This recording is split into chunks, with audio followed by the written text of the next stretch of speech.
اسلام جو ہے عورتوں کو برابری نہیں دی، یہ ان کی ایک زیادتی ہے اسلام میں نے پوچھا کون سی برابری چاہتے ہو آپ؟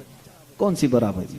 کہا بہت ساری پابندیاں ہیں، اس کو نقاب میں رکھ کر کے اندر بند کر کے رکھتے ہو، اس کو باہر جانے کی اجازت نہیں ہے، جیسے تم گھومتے پھرتے ہو ویسے اس کو نہیں گھماتے پھراتے، تم عورتوں کو پابند رکھے ہو۔ اور دوسرا ایک اور اعتراض ان کو کہ عورتوں کی فیلنگ کے ساتھ تم کھلواڑ کرتے ہو، چار چار شادیوں کی اجازت دیتے ہو۔ ابھی تو ہم نے ایک ایک ہی کیا ہے، پھر بھی ان کو تکلیف ہے، چار چار کی اجازت اسلام نے، اس کا الگ جواب ہے کہ عورتوں کے ساتھ یہ زیادتی ہے یا انصاف ہے۔ پہلی بات تو یہ ہے کہ ان کو بند رکھتے ہو، ایک کمرے میں قید رکھتے ہو، اور یہی مغربی تہذیب کے دل دادا کچھ اسلامی ملکوں میں آ کر کے عورتوں کا دماغ بھی خراب کر رہے ہیں، آ کر کے ان عورتوں کو بھڑکا رہے ہیں کہ تم باہر نکلو بینر لے کر کے، ہمارا جسم ہماری مرضی چلے گی، ہمارے اوپر کوئی پابندی نہیں چلے گی۔ ہر جگہ یہ چل رہا ہے آج، اور یہ لوگوں کو بتانا یہ چاہتے ہیں کہ اسلام نے عورتوں پر یہ سختی کی ہے، ان کو برابری کا درجہ نہیں دیا ہے۔ کون سی برابری تم چاہتے ہو؟ کون سی برابری؟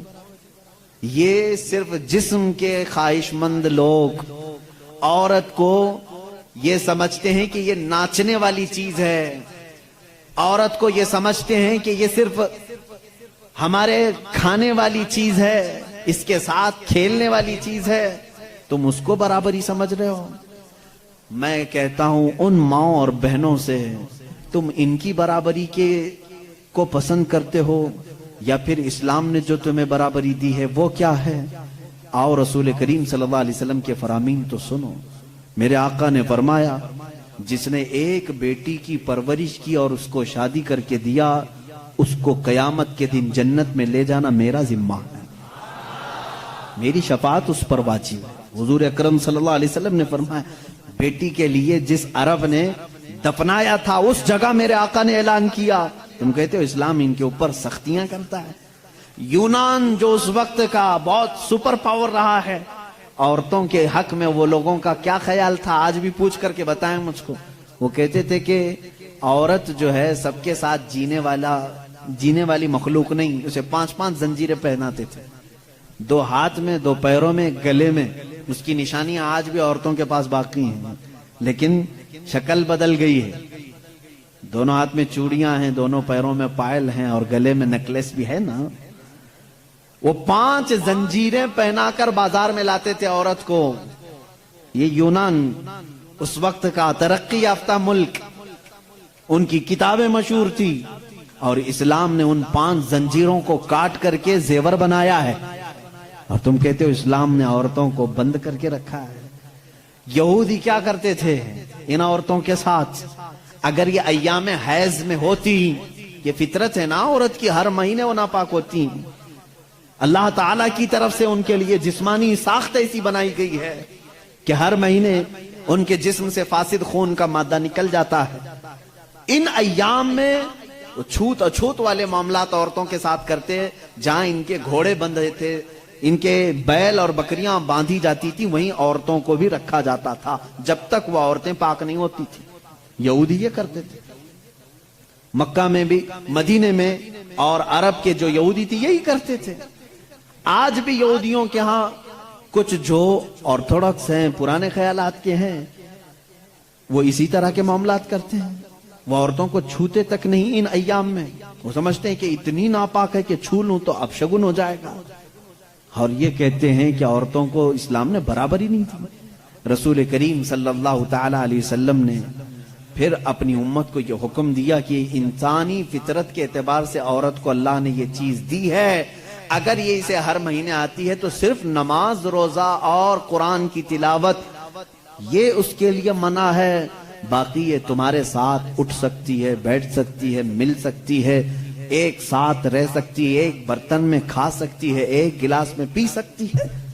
کبھی اس کے برتن کو یہودیوں نے ان کے برتنوں کو، گلاس کو سب الگ کر دیا تھا ان ایام میں۔ پھر تم آج دعویٰ کر رہے ہو کہ اسلام نے عورتوں کو دبا کر رکھا ہے۔ اسلام نے حقیقت میں عورتوں کی عزت کو اتنا بلند کیا ہے، اتنا بلند کیا ہے صرف اور صرف آتی ہے بات یہ ان کو چھپا کر کے کیوں رکھا جاتا ہے؟ کیونکہ ہم نے دیکھا ہے. اب اس کا جو فیکٹ ہے وہ میں بتاؤں عقلی دلیل کے اعتبار سے. جذباتی باتیں بہت ہو جاتی ہیں، وہ قیمتی ہیں، اس لیے ہم ان کو چھپا کر رکھتے ہیں. لیکن میں آپ کو جو فیکٹ ہے، حقیقی بات ہے، وہ یہ بتاؤں. مرد اور عورت کی ساخت کے اعتبار سے اگر دیکھا جائے تو عورت کی طبیعت میں نزاکت ہے، وہ نازک ہے. مرد کے برابر اسے طاقت نہیں. سب کو معلوم ہے وہ کہیں کی بھی عورت ہو، اس کی طاقت و قوت کے اعتبار سے وہ کمزور ہے. اور مردوں کی طبیعت، ان کے اندر کبھی وحشی پن آ سکتا ہے، حیوانیت آ سکتی ہے.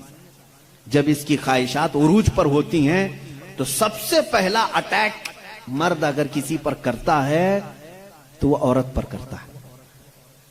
مرد اگر اس کو کھلا چھوڑ دیا گیا اور حیوانیت آ گئی تو اپنی خواہشات کو بجھانے کے لیے سب سے پہلا حملہ کس پر کرتا ہے؟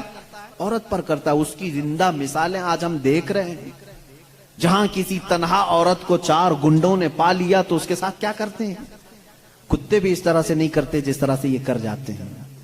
اس کے ساتھ ریپ بھی کیا، زنا بھی کیا، خواہشیں پوری کی اور اس کو پھاڑ کر کے بھی پھینک دیا. جانور کوئی ایسا کرتا ہے؟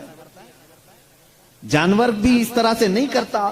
اس کا مطلب یہ ہے، رپورٹ یہ بتاتی ہیں پوری دنیا کی کہ مرد کے اندر اگر شہوت کا غلبہ زیادہ ہو گیا اور اس وقت عورت اسے سامنے نظر آ گئی تو پھر یہ اپنی حیوانیت پر اتر کر سکتا ہے، اس کا ریپ بھی سب کچھ کر سکتا ہے. اس لیے اسلام نے ہمہ وقت عورتوں کو کہا کہ پتہ نہیں کہاں درندے ہیں، تم ہمیشہ اپنے آپ کو محفوظ رکھو. یہ نہیں کہ پکنک پر جاؤ تو ناک پر اسکارف لگا لو، یہاں برے لوگ ہیں، خالی یہی کپل اچھے ہیں، دوسروں کی نظر پڑ جائے گی. اسلام نے ہر وقت کے لیے عورت کو یہ کہا ہے کہ تو اپنی حفاظت کی ذمہ داری خود رکھ لے، اس لیے کہ تیرے جسم کو دیکھنے کے بعد کئی ایسے مرد ہیں جن کی خواہشات انگڑائیاں لیتی ہیں اور پھر وہ حملہ کر سکتے ہیں. تمہاری جان کا بھی خطرہ ہے اس میں، صرف عزت لوٹنے کا نہیں، جان کا خطرہ ہے. ریپ کے بعد قتل ہوتے ہوئے نہیں دیکھے؟ ابھی سال نہیں گزرا ہوگا، حیدرآباد میں، دلی میں کتنے واقعات ہوئے. اچھے پڑھی لکھی لڑکیوں کے ساتھ ہو، اچھے بڑے گھر کی لڑکیوں کے ساتھ یہ معاملات ہوئے کہ نہیں ہوئے؟ اب یہ جب ہم جواب دیتے ہیں تو وہ یہ کہتے ہیں کہ مردوں کو آپ تلقین کریں کہ وہ عورتوں کو چھیڑ چھاڑ نہ کریں. یہ تو ایسی بات ہو گئی کہ گوشت کو کھلا رکھ کر کے کووں کو نصیحت کرو، بیٹا اچھے سے رہو، اخلاق میں رہو. ارے کوا ہے، وہ گوشت کھلا رکھا ہے. ہم کووں کو سدھار نہیں سکتے لیکن گوشت کو ڈھک تو سکتے. ہمارے پاس یہی فارمولا ہے. ہم کہاں پورے دنیا کے مردوں کی آنکھوں کو سنبھالیں، حالانکہ قرآن نے ہر مومن کو کہا ہے وَقُلْ لِلْمُؤْمِنِينَ يَغُضُّوا مِنْ أَبْصَارِهِمْ. اے محبوب سارے ایمان والوں سے کہہ دیں کہ وہ اپنی آنکھیں نیچی رکھیں. اسلام نے سمجھا تو دیا ہے مردوں کو، لیکن ان کی سیکورٹی کا بھی اہتمام کیا ہے، جس کو یہ سمجھ رہے ہیں کہ یہ پابندی بہت زیادہ ہے، بہت مشکل ہے. یہ پابندی ہے، بہت زیادہ مشکل ہے. جن لوگوں نے کہا تھا کہ یہ اسلام کی زور زبردستی عورتوں کو اتنا قید کر کے رکھتے ہیں، بیچارے آج 12 گھنٹے ہاسپٹل میں پورا کا پورا نقاب پہنے ہوئے ہیں، پورا کا، اور ایسا نقاب پہنے ہوئے ہیں کہ ہوا بھی آنا مشکل ہو جاتی ہے. اور ہم تو برقعے بیچنے والے مشہور تھے، برقعے بیچنے والے مشہور تھے. آج پوری مغربی دنیا مشہور ہو گئی. پی پی کٹ نام رکھا ہے تم نے، برقعے ہی بیچ رہے ہو، بیچ رہے. ہم تو صرف حفاظت عورتوں کے جسموں کی کر رہے تھے، تم نے تو برقع اب مردوں کو بھی پہنا ہے، سب کو پہنا ہے. اب ان سے پوچھو کیوں اب سختی نہیں ہے؟ یہ کسی کے جسم کو اتنا ڈھانک کر کے رکھنا یہ زور زبردستی نہیں ہے. تم کہتے ہو اسلام اتنی سختی لے کر کے آیا ہے کہ عورتوں کو بند کر کے رکھا. اب یہ جواب دیں نہیں، وائرس پھیلا ہوا ہے، وائرس پھیلا ہوا ہے، جسم کو لگ نہ جائے. ارے نادان، یہی تو 1400 سال سے ہم کہہ رہے تھے انسانوں کی آنکھوں کا وائرس بھی پھیلا ہوا ہے، کہیں ہماری بچیاں غیر محفوظ نہ ہو جائیں، کہیں کسی کے جسم میں یہ باتیں، یہ آنکھوں کا زہر سرایت نہ کر جائے، ان کے دل بہک نہ جائیں۔ اور میں بہت پہلے سے کہتا آ رہا ہوں، تحقیق یہ بتاتی ہے کہ مرد کی آنکھیں جب اس میں خواہش پیدا ہوتی ہے نا، ایک زہریلا مادہ نکلتا ہے، زہریلا مادہ نکلتا ہے۔ آپ دیکھو غور سے کسی چیز کو، نظر لگتی ہے نا، سب کا یہ تو معمول ہے، نظر لگتی ہے، وہ اس کی نظر لگ گئی، اس کی نظر لگ گئی، تقریباً سب لوگ مانتے ہیں نظر لگتی ہے، اور اسلام بھی کہتا ہے العین حق، نظر لگتی ہے۔ بلکہ میرے آقا صلی اللہ علیہ وسلم نے یہاں تک فرمایا، میری امت میں سب سے زیادہ موت اگر کسی کارن سے ہوگی تو نظر بد سے ہوگی۔ حضور نے فرمایا ہے طبعی نیچرل ڈیتھ کے بعد، نیچرل طبعی موت کے بعد اگر کسی وجہ سے، کسی بیماری سے سب سے زیادہ موت ہوتی ہے تو نظر بد سے ہوتی ہے۔ وہ پتہ نہیں ہوتا سب کو، اس کی علامتیں تک حضور صلی اللہ علیہ وسلم کی احادیث میں گنائی گئی ہیں۔ نظر بد ہو جائے تو کیسے پتہ چلے گا؟ جسم کے اندر کیسی تبدیلیاں ہوتی ہیں کہ پتہ چل گیا کہ نظر لگی ہے، وہ پھر کبھی میں عرض کروں گا۔ لیکن نظر لگتی ہے یہ سب کو معلوم ہے، اور جدید تحقیقات کے اعتبار سے بھی اگر میں آپ کو بات کروں، پھول کو اگر زیادہ دیر تک تم دیکھتے رہو گے تو مرجھا جائے گا، کیونکہ ہماری آنکھوں کا زہر اس پر پڑتا ہے اور اس کی طبیعت مرجھا جاتی ہے۔ وہ جتنا اپنے ٹہنی میں لگ کر کے جتنی دیر تک تازہ رہ سکتا ہے، تمہارے ہاتھ میں آنے کے بعد اتنی دیر تازہ نہیں رہے گا، کیونکہ کچھ بیکٹیریا ہمارے اندر ہیں اور آنکھوں سے نکلنے والی چیزیں بھی ہیں۔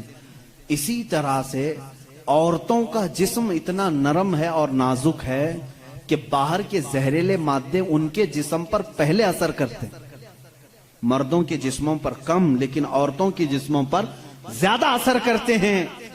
اب کوئی وحشی درندہ جس کی نگاہیں زہر پھینک رہی ہوں اور کسی لڑکی کا جسم ننگا ہو، وہ بغیر لباس کے ہو، تو ظاہر سی بات ہے اس کے جسم کے اندر جیسی ہی وہ نظریں جاتی ہیں، اس کے دل میں بھی برائیوں کی خواہشیں پیدا ہونا شروع ہوتی ہیں۔ یک طرفہ نہیں ہوتی یہ سب چیزیں، اس کے اندر جو خرابی آئی وہ اس کی آنکھوں کی وجہ سے۔ اسی لیے میرے آقا صلی اللہ علیہ وسلم نے فرمایا فَإِنَّ الْعَيْنَ تَزْنِي، آنکھ بھی زنا کرتی ہے۔ حضور صلی اللہ علیہ وسلم نے فرمایا آنکھ بھی زنا کرتی ہے۔ اب مجھے بتاؤ میرے عزیزو، اسلام نے اتنی جو حفاظت کی ہے عورتوں کی، اس کو تم کہہ رہے ہو زور زبردستی ہے؟ اسلام دین فطرت ہے، صرف وہی بات کرتا ہے جو انسان کے لیے سوٹیبل ہو، جو تمہارے جینے کے لیے اچھا ہو۔ اب میں آؤ تم کو یہ بھی بتاتا ہوں، کچھ لوگ یہ کہتے ہیں کھانے پینے کے معاملات میں بھی، اب یہ بات تھی عورتوں کی، اور ہاں یہاں پر میں یہ بات بتا دوں کہ یہ برابری جس کو کہہ رہے ہیں نا، وہ برابری ہے نہیں۔ تم کبھی بھی اس کے جواب دینے کی بھی کوشش مت کرو۔ یہ برابری کس کو کہتے ہیں؟ ان کے سامنے رقص کرے، ڈانس کرے، برابر کرے۔ اگر مرد جو ہے کھلے عام گھومتا پھرتا ہے اور ننگا ہو سکتا ہے تو عورت کو بھی اتنا ہی ہونا چاہیے، عورت بھی اتنا ہی دکھائے۔ تو یہ تو ایسی برابری ہے کہ اتنا اگر شوق ہے برابری کا تو پھر ایسا کرو، اپنی بیوی کے ساتھ معاہدہ کر لو، 1 سال تو بچہ دے گی، 1 سال میں بچہ دیتا ہوں۔